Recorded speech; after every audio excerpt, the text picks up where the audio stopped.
بسم اللہ الرحمن الرحیم۔ السلام علیکم ورحمۃ اللہ وبرکاتہ۔ ناظرین، امید ہے کہ آپ سب خیریت سے ہوں گے۔ آج میں اپنے ان دوستوں کے لیے ایک چٹنی لے کے آیا ہوں جو خشکی سردی کے مریض ہیں، بلڈ گاڑھا ہے، پیٹ میں ہوا رہتی ہے اور جگر کمزور ہے، اور انہیں اگر بکرا، دیسی مرغی میسر نہیں ہے تو وہ کیا کریں گے؟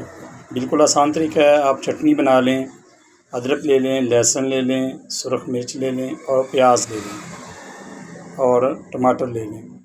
ان کا آپ ایک جیسا وزن کر لیں اور اس کو سل بٹے کے اوپر آپ رگڑ لیں۔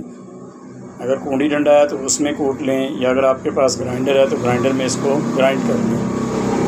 انشاءاللہ تعالیٰ آپ اس سے کھانا کھائیں گے تو آپ کا جگر بہترین کام کرے گا اور آپ کو فائدہ ہوگا، اور آپ مجھے اپنی نیک دعاؤں میں یاد رکھیں۔